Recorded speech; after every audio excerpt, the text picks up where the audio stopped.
Assalamualaikum warahmatullahi wabarakatuh. Apa kabar sobat sekalian? Semoga baik-baik saja. Jumpa lagi di channel Rahman teman ini. Kali ini kita akan membahas berita hangat dan masih akan diperbincangkan, yaitu terkait kader senior P3 yang bawa gerbong deklarasikan Anies 16 November ya. Jadi kita ketahui kan dalam koalisi KIB ya, seakan P3 tidak mempunyai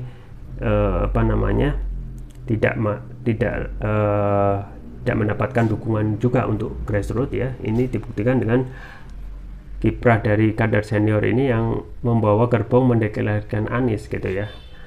Jadi seakan tersandra dengan yang sudah terbentuk koalisinya, yaitu Koalisi Indonesia Bersatu gitu ya, KIB ya.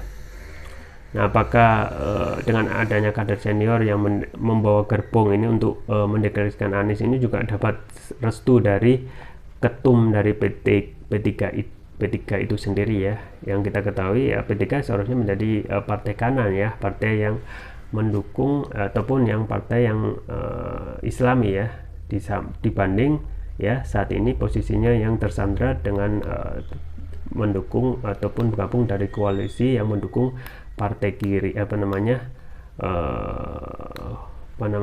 partai kiri ya, partai nasionalis.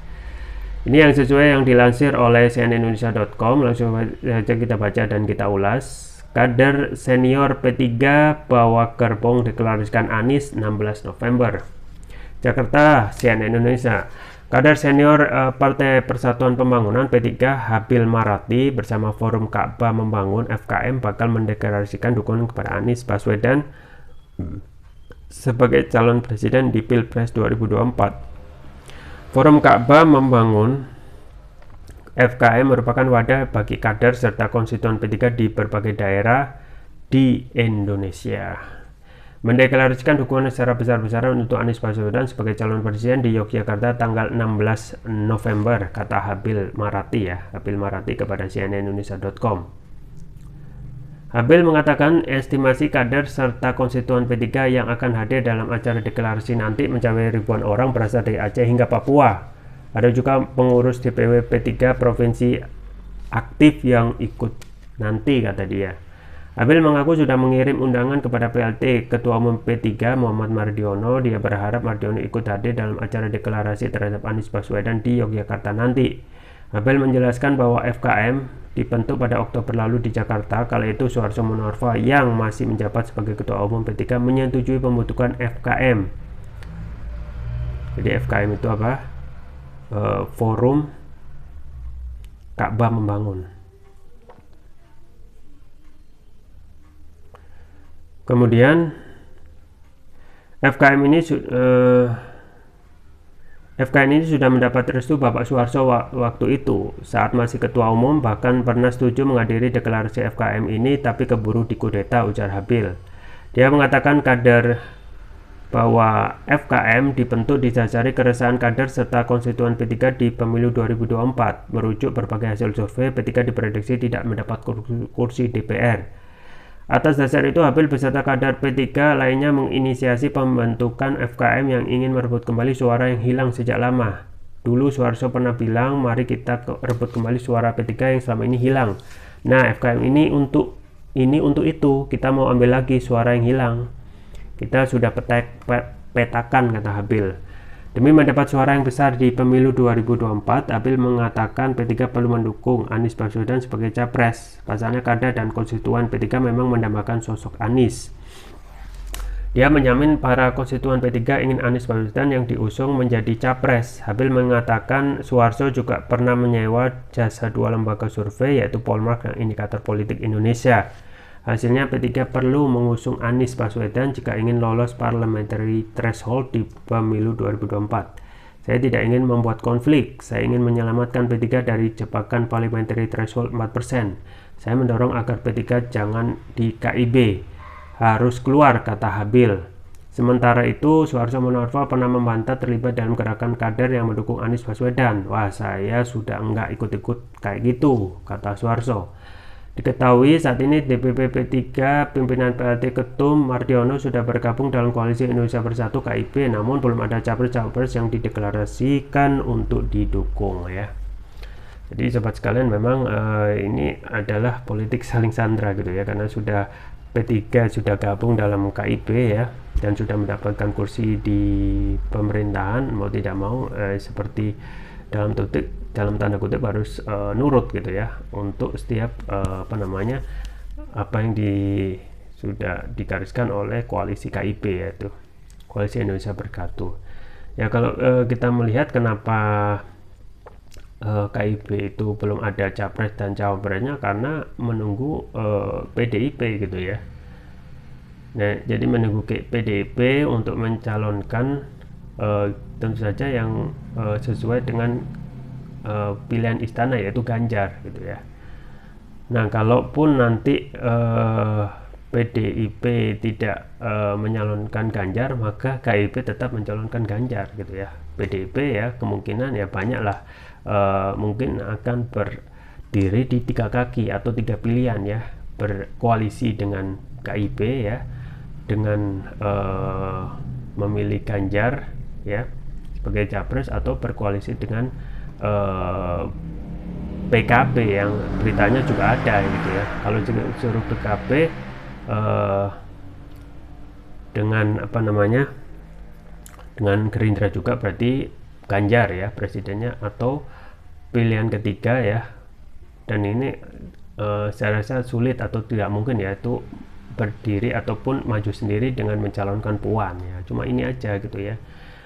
Dan kita juga melihat ya bahwa memang untuk parliamentary threshold untuk 4% ya, untuk partai itu kan memang 4% gitu ya, dan memang sudah ada ancaman bahwasanya suara P3 itu akan benar-benar turun ya sesuai survei itu ya, karena memang sudah jauh dari kitohnya ya, yang harusnya partai kanan dan juga memilih capres yang mempunyai persepsi ataupun karakter politik kanan, maka ini sekarang tidak dilakukan ya. Jadi justru bergabung dengan koalisi KIP yang notabene adalah memegang politik kiri, yaitu nasionalis, dan nanti tentu saja akan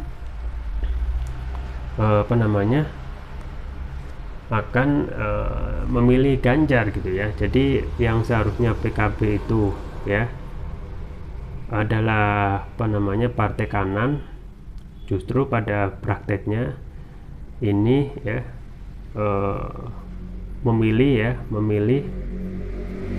memilih presiden dari partai kiri ya, yang notabene adalah partai nasionalis ataupun tokoh nasionalis ya. Nah, meskipun ya kalau kita melihat sebenarnya Anies itu yang sekarang digadang-gadang untuk banyak partai ya, selain Nasdem, sebenarnya tidak mempunyai sejarah ya sebagai politik kanan ataupun mempunyai tokoh yang bisa disebut tokoh kanan ya, tokoh yang islami ya. Karena kalau kita melihat track record, dan memang Anies itu memang pintar dalam hal komunikasi ya, Anies pintar dari komunikasi ya, kemudian juga mampu merangkul ya banyak elemen, terutama elemen-elemen yang mayoritas elemen politik kanan, yaitu misalnya masih masa basis Islam, misalnya PA212 gitu ya, juga memfasilitasi ya aksi 212, dan itu adalah aksi umat ya yang diakomodasi oleh Anies dengan baik, maka bisalah diakomodasi ataupun dipersepsikan sekarang ya, karena komunikasi Anies baik, dipersepsikan sebagai tokoh kanan gitu, tokoh yang mempunyai basis masa Islam gitu ya. Nah, kalau kita melihat sejarahnya Anies kan sebenarnya tidak mempunyai sejarah dalam hal politik kanan ya. Kalau kita lihat misalnya dari pendidikannya itu kan S1 UGM ya, kemudian S2-nya itu ngambil public policy ya. Jadi S2 di Amerika, S3 juga di Amerika ya. S2 itu ambil public policy ya, S3-nya juga ambil politik. Kalau nggak salah disertasinya tentang desentralisasi gitu ya. Kemudian pulang ya, kerja di The Indonesian Institute ya, kemudian kerja di Partnership for Government Reform ya. Artinya memang sifatnya nasionalis ya, sebenarnya tokoh nasionalis, tapi memang kemudian bergabung di sekolah Nurkolis Masjid yang kita ketahui sangat inklusif, kemudian jadi menteri menggerakkan Indonesia Mengajar, menjadi menteri pendidikan ya. Dan tiba-tiba ya pada saat bertarung lawan Ahok yang memakai politik tengah kiri, mau tidak mau secara rasional ya Anies harus memakai, karena Ahok memakai politik tengah kiri dulu pada Pilgub ya DKI pakai politik tengah kiri, Anies harus pakai politik tengah kanan gitu ya. Dan tiba-tiba dicap sebagai bapak politik identitas ya, yang memang kita ketahui seakan-akan Anies itu tidak fair ya, tidak dalam tanda kutip tidak bisa adil dalam hal untuk merangkul kelompok-kelompok yang lain. Jadi memang untuk P3 memang kembali lagi ini adalah kegelisahan para grassroots ya, termasuk juga kader senior, termasuk juga Habil Marati yang melihat bahwasanya ini P3 sudah jauh gitu ya dengan menyalonkan ataupun gabung dalam koalisi yang notabene adalah koalisi kiri ya, koalisi bentukan istana yang nantinya juga pasti memilih tokoh cawapresnya dari tokoh kiri atau tokoh nasionalis. Yang ini juga menjadi ancaman juga bagi P3 terkait perolehan kursi di DPR itu diduga itu nanti hangus atau tidak mendapatkan signifikan atau tidak memenuhi parliamentary threshold yang 4% sesuai dengan Undang-Undang 45 gitu ya. Sesuai Undang-Undang tentang pemilu gitu ya. Jadi partai politik itu minimal harus 4% ya. Parliamentary thresholdnya, perolehan suaranya itu 4% untuk perolehan di DPR, untuk DPR gitu ya. Dan ini juga yang menjadi politik saling sandra gitu ya. Ketika sudah masuk koalisi ya, kita ketahui setelah Monoarfa dalam tanda kutip itu dengar-dengar sudah ada keinginan untuk keluar dari koalisi, maka dikeluarkan. Nah ini kan juga persoalan ya, seakan-akan tidak ada suara yang memberikan ya seseorang itu berargumentasi ya untuk menyuarakan ya pendapatnya, termasuk untuk sekelas DPP 3 ya, yaitu Monoarfa yang saat ini sudah dikeluarkan sebagai ketua umum ya. Jadi ini kemungkinan juga menjadi red alert ya bagi P3 ya untuk kedepannya. Kalau mereka tidak cepat untuk mendeklarasikan Anies ya, kemungkinan mereka tidak akan dapat suara yang signifikan ya untuk mendapatkan suara di DPR gitu ya. Ini memang fair ya, ataupun ancaman yang serius ya sobat sekalian ya, sebagaimana bahwasanya P3 itu adalah memakai politik kanan ya. Secara kalau kita melihat logonya sudah Ka'bah, dan tidak mungkin ya logo Ka'bah itu malah memilih politik kiri yang notabene nasionalis ya. Kalau yang saat ini yang masih benar-benar konsisten ya tentu saja PKS gitu ya. PKS dari dulu hingga sekarang masih menjadi oposisi bagi pemerintah, dan juga dalam kiprahnya di DPR ya, meskipun sulit ya, benar-benar ya meskipun sulit memperjuangkan aspirasi rakyat ya. Meskipun ini ya juga tidak mempunyai efek sama sekali misalnya untuk kenaikan BBM ya. Mayoritas itu justru melakukan dukungan untuk menaikkan BBM ya, tetapi PKS dalam hal ini ya masihlah memberikan angin segar atau konsistensinya ya. Kita khawatirkan dengan dorongan yang besar untuk politik nasionalis sekarang yang begitu besar ya, kita khawatirkan politik ataupun partai politik Islam yang ada di DPR ini justru malah sedikit demi sedikit tergerus gitu ya.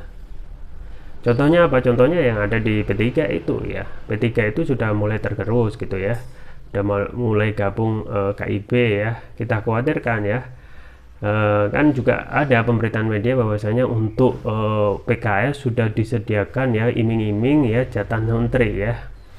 Nah, untuk apa ya? Tentu saja untuk menjegal supaya Anies itu ya tidak jadi capres gitu ya. Ini ancaman serius ya, karena untuk koalisi terakhir yaitu Demokrat, PKS dan Nasdem ini kalau nggak jadi satu atau keluar satu, misalnya PKS ngambek misalnya, orangnya tidak dijadikan cawapres, maka bubar itu koalisi gitu ya. Akhirnya yang terjadi adalah nanti capresnya itu hanya dari kalangan istana gitu ya. Jadi dari KEP yang kita ketahui adalah bentukan tanda kutip bentukan dari istana ya. Jadi nanti kelihatannya cuma 2 orang saja ya. Jadi kalau tidak Prabowo dan Ganjar yang akan dimajukan sebagai capres, yaitu kalau koalisi dari yang terakhir ini Nasdem, Demokrat dan PKS itu bubar karena tidak solid dalam konsolidasi koalisi.